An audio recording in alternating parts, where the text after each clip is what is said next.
जी इलाही के बाद अगला निशाना जमा मस्जिद का है दिल्ली की। हाँ देखिए, उसके भी सर्वे के ऑर्डर हो गए। हाँ जी, मतलब वहां भी क्या है कि दिल्ली में कुछ जो है वो जिनको भाजपा के नेता विधर्मी कहते हैं, है ना? वो चार चार विधर्मी, भाजपा से जुड़े हुए लोग, हाँ जो भी है, मतलब जिनको विधर्मी कहते हैं, वो विधर्मी चले गए दिल्ली हाई कोर्ट में। हाँ। और जामा मस्जिद के इलाके का सर्वे करवाने का आदेश लिया है। मतलब जामा मस्जिद के कागज मांग ले कोई, हाँ। तो कागज कहां से आएंगे भाई, हाँ। है ना? मान लीजिए कल को कोई कुतुब मीनार के कागज मांग ले, है ना? तो वो तो जिन्होंने बनाए वो तो हाकिम थे, इस मुल्क के मालिक थे, है ना? तो उनके कागज कहां से लाओगे? ये तो सैकड़ों मंदिर हैं भारत में जो हजारों सालों से हैं, उनके कोई पेपर नहीं है। हाँ, तो यही तो हैरानी है ना कि सर्वे के नाम पे आप जो है कहां के कागज मांगोगे। तो अब मुझे लग रहा है कि जो है वो मुसलमानों को जज्बाती मसलों में उलझाया जा रहा है ना, कि मुसलमान अपनी तरक्की की बात नहीं करे, तालीम की बात नहीं करे, अपने जायज हुकूक की बात नहीं करे, अपने फंडामेंटल राइट्स की बात नहीं करे, अपने कॉन्स्टिट्यूशनल राइट्स की बात नहीं करे, उसको उलझा दो मस्जिदों के सर्वे में वो लड़ता रहे, वो बच्चों की तालीम की बात नहीं करे, है ना? तो अब फैज इलाही के बाद जामा मस्जिद का आ गया, है ना? इसके बाद तो भी एक और मस्जिद का वो गोविंदपुरी, हाँ गोविंदपुरी। अब वो गोविंदपुरी की जो है वो सबसे पुरानी मस्जिद है जी। साउथ दिल्ली की जो है वो सबसे बड़ी मस्जिद है, ओखला फेज 1 के नजदीक है ना?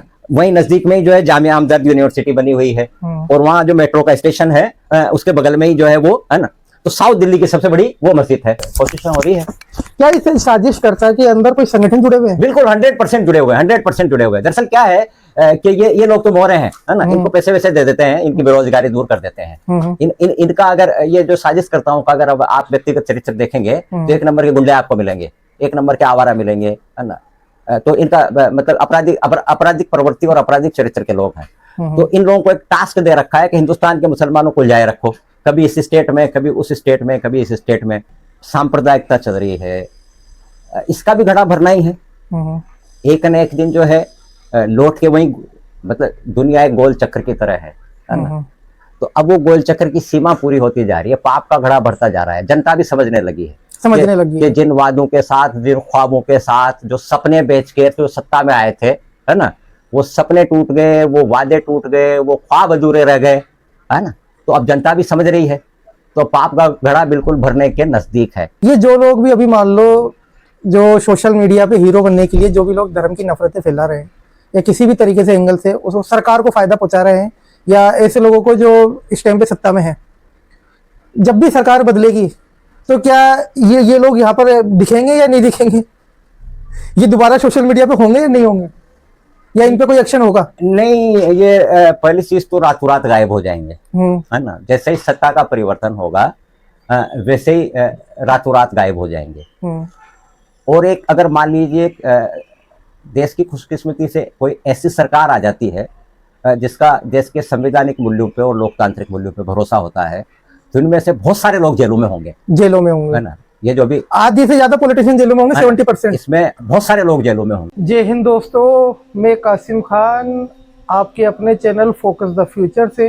आज हम एक संवेदनशील मुद्दे पर बात करेंगे जो इस वक्त भारत सरकार के अंदर जो कुछ लोग हैं साजिश करता है, चाहे वो किसी संगठन से जुड़े हुए हों, उनके निशानों पर इस वक्त देश की मस्जिदें, मदरसे और मुस्लिम प्रॉपर्टियां हैं।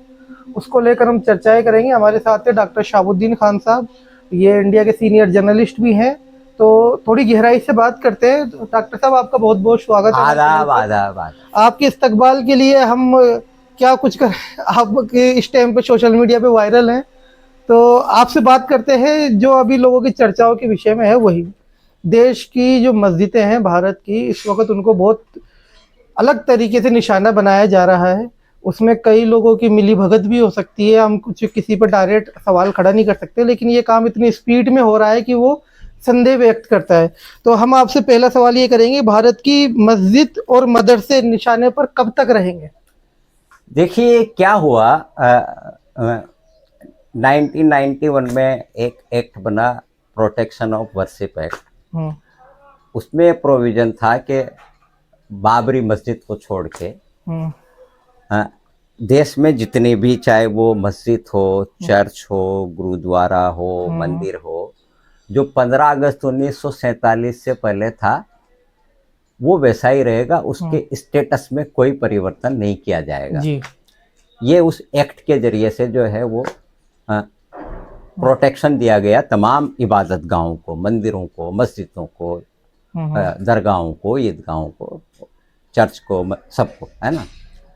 इस पिटारे को खोला हमारे सुप्रीम कोर्ट के पूर्व चीफ जस्टिस चंद्रचूड़ साहब, जिन्होंने जो है वो बाबरी मस्जिद का जब फैसला आया, उस लिखने वालों में 5 में ये भी शामिल थे।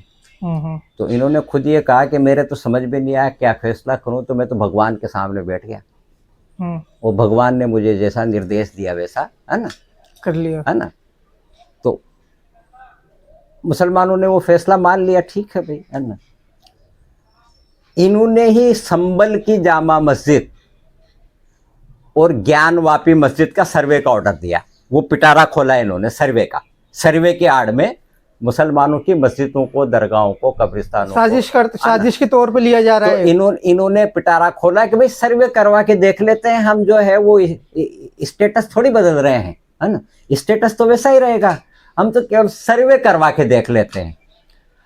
उस पिटारे का जो है वो निचली अदालतों ने दुरुपयोग करना शुरू किया, और खास तौर से सबसे ज्यादा दुरुपयोग हुआ सर्वे के नाम पे उत्तराखंड में, कि किसी भी प्रॉपर्टी के नाम पे कुछ असामाजिक मानसिकता के लोग जो है, असामाजिक तत्व जो कुछ इधर उधर के संगठनों से जुड़े हुए होते हैं, वो हाई कोर्ट में पहले उस प्रॉपर्टी के लिए ये कहते हैं कि ये सरकारी जमीन, ये मस्जिद तो नहीं, मस्जिद के आसपास जो है ये अतिक्रमण है। वहां से जो है वो सर्वे का आदेश ले आते हैं। सर्वे के नाम से सबसे पहले वो जो एतराफ का जो इलाका जो होता है उसका अतिक्रमण हटाया जाता है ना। और फिर कुछ महीनों बाद वो मस्जिद भी जो है वो अतिक्रमण में आ जाती है ना, क्योंकि पहले एक आ गई ना, उसी जमीन का एक हिस्सा जो है वो फैज़ इलाही के साथ भी अब ऐसा ही होने वाला है। फैज़ इलाही के साथ भी यही खेल हुआ है। फैज़ इलाही दिल्ली की 123 उन प्रॉपर्टीज में से हैं जिन पे 2013 में ही वो हाई कोर्ट से स्टे है कि उनके साथ छेड़छाड़ नहीं किया जा सकता।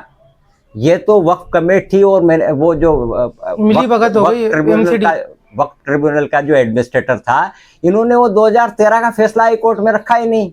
हाई कोर्ट में जो है वो रिव्यू पिटिशन में गए ही नहीं। तो अब पहले अभी जो है वो आसपास के इलाके को अतिक्रमण बताया, जबकि वो गजट नोटिफिकेशन में वक्त की जायदाद है ना। खुदा ना खास्ता जो है अगली बार जो है वो मस्जिद निशाने पे होगी, क्योंकि कुछ इस किस्म के लोग हैं जो बाकायदा जो है वो पहले ऐसी प्रॉपर्टी की तलाश करते हैं कि भाई ये प्रॉपर्टी प्राइम लोकेशन पे है, यहाँ खाली जमीन है ना। तो एक हाई कोर्ट में रिट पिटीशन डालते हैं कि सर इस जमीन का सर्वे करवाया जाए, ये अतिक्रमण है। कि कोर्ट मस्जिद के कागज मांगने के लिए तारीख देता है कि आप मस्जिद के डॉक्यूमेंट पेश कीजिए। अगर इस तरीके से अगर कोई और पक्ष अगर देश में जो सार्वजनिक पार्कों में जो धार्मिक स्थल बने हुए हैं या सड़कों पे जो धार्मिक स्थल बने हुए हैं उनके कागज की डिमांड कर दे, तो उनके पास तो कुछ भी नहीं है। तो ये हैरानी की बात है जी कि ये जो ये मस्जिदों को निशाना बनाने वाले हैं, मस्जिदों के तो फिर भी पेपर मिल जाएंगे, लेकिन ये मस्जिदों को जो निशाना बनाने वाले हैं, है ना, अगर मान लीजिए कोई सिर फिरे लोग, पार्कों में मंदिर बने, कौन से कागज है? कुछ तमाम हॉस्पिटलों में मंदिर बने, कौन से कागज है? तमाम जल विभाग में, तमाम सरकारी बिल्डिंगों में मंदिर बने हुए, कौन से कागज है?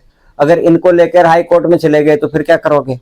क्या मतलब इस देश में आप अशांति और हाहाकार पैदा करना चाहते हैं जी? मान लीजिए कुछ सिर फिरे ऐसे ही जो है दूसरे समुदाय के लोग जाके और वो कागज मांगने लग गए कि इसका सर्वे करवाओ, इसका सर्वे करवाओ, इसका सर्वे करवाओ, तो मुझे लगता है कि अदालतें थक जाएगी सर्वे का आदेश देते। देश में लाखों नहीं करोड़ों ऐसे मंदिर है जिनका एक पेपर भी नहीं है और पूरी तरीके से अवैध कब्जे हैं वो। फिर क्या करेंगे जजेज? अगर मान लीजिए कुछ सिर फिरे लोग अगर चले गए सर्वे मांगने तो मुझे देश इसी में उलझ जाएगा। तो मुझे लगता है कि फिर अदालतों के पास और काम ही नहीं बचेगा सिवाय सर्वे का आदेश देने के। तो जो सर्वे का आदेश देने वाले जो जजेज हैं उनको ये समझना चाहिए कि वो कहाँ किस रास्ते पे जा रहे हैं, देश को किधर धकेल रहे हैं। वो ये जिसके लिए गड्ढा खोद रहे हैं कल को कहीं ऐसा ना हो कि वो खुद उस गड्ढे में गिर जाए। बिल्कुल ऐसा हो सकता है, बिल्कुल हो सकता है, क्यों नहीं हो सकता? कानून तो सबके लिए बराबर है। तो फैज़ इलाही के बाद अगला निशाना जमा मस्जिद का है दिल्ली की। हाँ देखिए, उसके भी सर्वे के ऑर्डर हो गए। हाँ जी, मतलब वहां भी क्या है कि दिल्ली में कुछ जो है वो जिनको भाजपा के नेता विधर्मी कहते हैं, है ना? वो चार विधर्मी, भाजपा से जुड़े हुए लोग, हाँ जो भी है, मतलब जिनको विधर्मी कहते हैं, वो विधर्मी चले गए दिल्ली हाई कोर्ट में। हाँ। और जामा मस्जिद के इलाके का सर्वे करवाने का आदेश लिया है। एक जामा मस्जिद के गेट नंबर 3 के पास जो एक रेस्टोरेंट चलती है, कोई गुम्बद नाम की रेस्टोरेंट, छत पे जो है ना कि ये अवैध है, इसको भी तोड़वाया जाए, है ना। अब सवाल ये है कि जामा मस्जिद तो शाहजहां ने बनाई थी और वो तो पूरे भारत का मालिक था, तो जामा मस्जिद के कागज कहाँ है? कौन से कागज? जो आदमी पूरे मुल्क का बादशाह था, उसका तो हुक्म चलता था ना, तो हुक्म ही कागज था ना। अब आज मान लीजिए कोई जामा मस्जिद से कागज मांग ले, वो तो फिर सरकार की कमी है, सरकार ने क्यों तैयार बनाया? नहीं, फिर मतलब जामा मस्जिद के कागज मांग ले कोई, तो कागज कहाँ से आएंगे भाई, है ना। मान लीजिए कल को कोई कुतुब मीनार के कागज मांग ले, है ना, तो वो तो जिन्होंने बनाए वो तो हाकिम थे, इस मुल्क के मालिक थे, है ना, तो उनके कागज कहाँ से लाओगे? ये तो सैकड़ों मंदिर हैं भारत में जो हजारों सालों से हैं, उनके कोई पेपर नहीं है। हाँ, तो यही तो हैरानी है ना कि सर्वे के नाम पे आप जो है कहाँ के कागज मांगोगे। तो अब मुझे लग रहा है कि जो है वो मुसलमानों को जज्बाती मसलों में उलझाया जा रहा है ना, कि मुसलमान अपनी तरक्की की बात नहीं करे, तालीम की बात नहीं करे, अपने जायज हुकूक की बात नहीं करे, अपने फंडामेंटल राइट्स की बात नहीं करे, अपने कॉन्स्टिट्यूशनल राइट्स की बात नहीं करे, उसको उलझा दो मस्जिदों के सर्वे में वो लड़ता रहे, वो बच्चों की तालीम की बात नहीं करे, है ना। तो अब फैज इलाही के बाद जामा मस्जिद का आ गया, है ना, इसके बाद तो अभी एक और मस्जिद का वो गोविंदपुरी, हाँ गोविंदपुरी। अब वो गोविंदपुरी की जो है वो सबसे पुरानी मस्जिद है जी, साउथ दिल्ली की जो है वो सबसे बड़ी मस्जिद है, ओखला फेज 1 के नजदीक है ना। वहीं नजदीक में ही जो है जामिया हमदर्द यूनिवर्सिटी बनी हुई है, और वहां जो मेट्रो का स्टेशन है उसके बगल में ही जो है वो, है ना। तो साउथ दिल्ली की सबसे बड़ी वो मस्जिद है। अब एक असामाजिक जो है तत्व जो है वो चला गया दिल्ली हाई कोर्ट में, है ना, कि जो है वो इस मस्जिद का भी सर्वे करवाओ।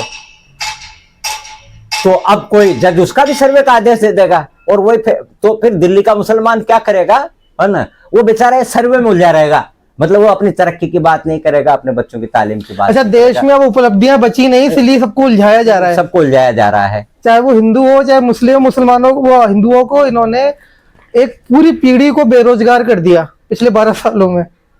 हाँ, लोगों के पास रोजगार नहीं है, तो अब मतलब इसलिए उस पीढ़ी को भी उलझाए रखने के लिए चाहिए, उस पीढ़ी को उलझाए रखने की कोशिश हो रही है। क्या इससे साजिश करता है कि अंदर कोई संगठन जुड़े हुए हैं? बिल्कुल 100% जुड़े हुए हैं, 100% जुड़े हुए हैं। दरअसल क्या है कि ये लोग तो मोहरे हैं, है ना, इनको पैसे वैसे दे देते हैं, इनकी बेरोजगारी दूर कर देते हैं। इनका अगर ये जो साजिशकर्ताओं का अगर अब आप व्यक्तिगत चरित्र देखेंगे तो एक नंबर के गुंडे आपको मिलेंगे, एक नंबर के आवारा मिलेंगे, है ना। तो इनका मतलब आपराधिक प्रवृत्ति और आपराधिक चरित्र के लोग हैं। तो इन लोगों को एक टास्क दे रखा है कि हिंदुस्तान के मुसलमानों को उलझाए रखो, कभी इस स्टेट में, कभी उस स्टेट में, कभी इस स्टेट में, है ना। तो अब जब तक कायदे से सुप्रीम कोर्ट को इस पे संज्ञान लेना चाहिए, है ना, और उनको डायरेक्शन देना चाहिए कि जब 1991 का वर्शिप एक्ट किसी टाइटल को चेंज करने की अथॉरिटी नहीं देता, तो जजेज को ये सर्वे के आदेश दे देना बंद कर देना चाहिए, है ना। पर अब जैसा अदालतें चल रही है, आपको भी पता है, जैसी न्यायपालिका है, जैसी कार्यपालिका, क्या जनता का भरोसा। पहले तो देखो, मैं बताऊं आपको, सबसे पहले तो भारत की आवाम का जो भरोसा है वो बीजेपी पार्टी से उठा, ठीक है, धीरे धीरे उठ रहा है, खत्म हो रहा है, फिर प्रशासन से उठा, अब शायद इसका रुख अदालतों से भी जाने वाला है। कई जगह मैंने सोशल मीडिया पर देखिएगा, कई लोग बोल रहे हैं कि अब हमारा न्यायपालिका से भरोसा नहीं है कि वो न्याय मिलेगा। देखिए क्या है कि बुराई की जो उम्र होती है ना, वो कम होती है, बहुत कम, है ना। और राजस्थानी में कहावत है कि पाप के घड़े को तो एक न एक दिन भरना होता है। तो ये जो नफरत चल रही है, जो सांप्रदायिकता चल रही है, इसका भी घड़ा भरना ही है। एक न एक दिन जो है लौट के वहीं, मतलब दुनिया एक गोल चक्र की तरह है ना। तो अब वो गोल चक्र की सीमा पूरी होती जा रही है, पाप का घड़ा बढ़ता जा रहा है, जनता भी समझने लगी है कि जिन वादों के साथ, जिन ख्वाबों के साथ, जो सपने बेच के जो सत्ता में आए थे, है ना, वो सपने टूट गए, वो वादे टूट गए, वो ख्वाब अधूरे रह गए, है ना। तो अब जनता भी समझ रही है, तो पाप का घड़ा बिल्कुल भरने के नजदीक है ना। और उम्मीद रखिए, इंसान को अच्छे से अच्छे की उम्मीद रखनी चाहिए कि फिर से देश में अमन और भाईचारा होगा। इन सबसे अलग हटके मैं एक आपसे एक राजनीतिक क्वेश्चन पूछता हूँ। ये जो लोग भी अभी मान लो जो सोशल मीडिया पे हीरो बनने के लिए जो भी लोग धर्म की नफरतें फैला रहे हैं या किसी भी तरीके से एंगल से उसको सरकार को फायदा पहुंचा रहे हैं, या ऐसे लोगों को जो इस टाइम पे सत्ता में है, जब भी सरकार बदलेगी तो क्या ये लोग यहाँ पर दिखेंगे या नहीं दिखेंगे? ये दोबारा सोशल मीडिया पे होंगे या नहीं होंगे, या इन पे कोई एक्शन होगा? नहीं, ये पहली चीज तो रातों रात गायब हो जाएंगे, है ना। जैसे ही सत्ता का परिवर्तन होगा वैसे ही रातों रात गायब हो जाएंगे। और एक अगर मान लीजिए देश की खुशकिस्मती से कोई ऐसी सरकार आ जाती है जिसका देश के संवैधानिक मूल्यों पे और लोकतांत्रिक मूल्यों पे भरोसा होता है, तो इनमें से बहुत सारे लोग जेलों में होंगे, है ना। ये जो अभी आधी से ज्यादा पॉलिटिशियन जेलों में होंगे, 70%। इसमें बहुत सारे लोग जेलों में होंगे, क्योंकि मुझे यूं लग रहा है कि अब देश की जनता समझ गई है। मैं नहीं कहता कि कब परिवर्तन आएगा, लेकिन जब भी अब सत्ता बदलेगी और जो भी सत्ता में आएगा, उसके बाद जितने भी ये नफरत फैलाने वाले हैं, नफरत का कारोबार करने वाले हैं, देश के संविधान को धत्ता बताने वाले हैं, देश के लोकतंत्र को अपनी ठोकर पर रखने वाले हैं, इन सब की जगह जेल होगी। अभी पिछले 12 सालों में सैकड़ों कानून तोड़े गए हैं, संविधान की धज्जियां उड़ाई गई हैं, और उसके बावजूद उन पर कोई एक्शन नहीं लिया गया है। तो आप ये कहना चाहते हैं कि जब भी सरकार बदलेगी तो इन सब पे एक्शन होगा? मुझे ऐसी उम्मीद है कि जब भी सरकार आएगी तब जिसने भी देश के कानूनों को तोड़ा है, जिसने भी देश के लोकतंत्र पे हमला किया है, और जो अभी आपने आपको ज्यादा बड़ा समझ रहा है ना, और जो अपने आप को बड़ा समझ रहे हैं, मतलब और जिसने भी संविधान को चुनौतियां दी है, जिसने भी इस देश के भाईचारे को खत्म किया है, उन लोगों का बच पाना मुश्किल है, ऐसी मुझे उम्मीद है। जी बहुत बहुत शुक्रिया डॉक्टर साहब हमसे बात करने के लिए, शुक्रिया, और हमारे चैनल पर आने के लिए। आपका भी शुक्रिया, आपका भी शुक्रिया। ये थे हमारे साथ डॉक्टर शहाबुद्दीन खान साहब, इंडिया के वरिष्ठ पत्रकार हैं। और अगर आपको ये वीडियो पसंद आई हो तो हमारी वीडियो को लाइक करें, आपकी जो राय है वो कमेंट बॉक्स में दें, और चैनल को सब्सक्राइब कर लें। मिलते हैं आपसे अगली वीडियो में। शुक्रिया, जय हिंद।